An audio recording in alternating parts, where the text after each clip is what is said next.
ಸುಮ್ಮನೆ ಆರೋಪ ಮಾಡ್ತಾ ಇಲ್ಲ, ಅವರು ಚಾಲೆಂಜ್ ಮಾಡ್ತಾ ಇದ್ದಾರೆ ಹೆಗಡೆ ಕರ್ಮಕಾಂಡ ಅಂತೇಳಿ. ಇದಕ್ಕೆಲ್ಲ ಉತ್ತರ ಹುಡುಕೋದ ಕೆಲಸ SIT ಮಾಡಬೇಕು, ಅದು ಅದ್ರ ಕರ್ತವ್ಯನೂ ಹೌದು. ಸುಳ್ಳು ಅಂತ ಹೇಳಿ, ಸತ್ಯ ಅಂತ ಹೇಳಿ, ಏನು ನಮ್ಗೆ ಸತ್ಯ ಹೇಳಿ ಹೊರಬರಲಿ ಅಂಥೇಳಿ ಒತ್ತಾಯಿಸ್ತಾ SIT ಇನ್ನಷ್ಟು ಒತ್ತಾಯಿಂದ ಹೇಳ್ತಾ ಇದ್ವಿ.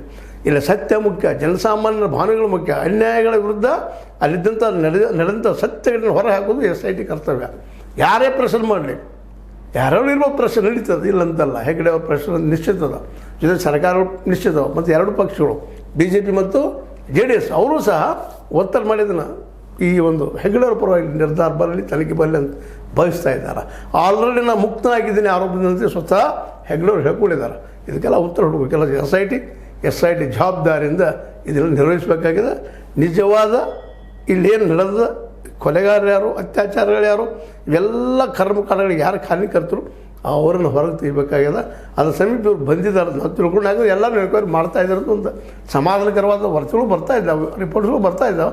ಆದರೂ ವರದಿ ಬರುವವರೆಗೆ ನಾವು SITನ ನಂಬದ ಸ್ಥಿತಿಯಲ್ಲಿ ಇದ್ದೀವಿ ಅನ್ನೋದು ಅಷ್ಟೇ. ನಾವಂದ್ರೇನು ಜನಸಾಮಾನ್ಯರು ಇವತ್ತು ಗಾಬರಿ ಆಗಿದ್ದಾರೆ. ಏನಪ್ಪ ಮುಚ್ಚಿ ಹೋಗ್ತಾ ಇರೋಪ್ಪ ಕೇಸ್ ಅಂತೇಳಿ.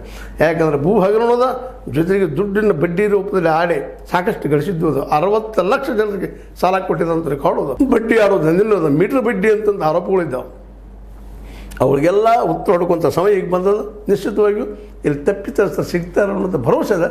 ನೋಡೋರು ಆದರೂ SIT ಏನು ಮಾಡ್ತದೆ ಅಂತ ಹೇಳ್ತಾ, ಇದು ಇವತ್ತಿನ ಬೆಳವಣಿಗೆ ಡೆವಲಪ್ಮೆಂಟ್ ನಿಮ್ಮ ಜೊತೆ ಚರ್ಚೆ ಮಾಡಿದ್ದೀನಿ. ನಿಮಗೆ ಲೈಕ್ ಮಾಡಿ, ಶೇರ್ ಮಾಡಿ, ಕಾಮೆಂಟ್ ಮಾಡಿ, ಜೊತೆಗೆ ಸಬ್ಸ್ಕ್ರೈಬ್ ನಿಲ್ಲಿಸಬೇಡಿ. H60 ನ್ಯೂಸ್ ಸತ್ಯ ಕೈಗಳಲ್ಲಿ ವಂದನೆಗಳು.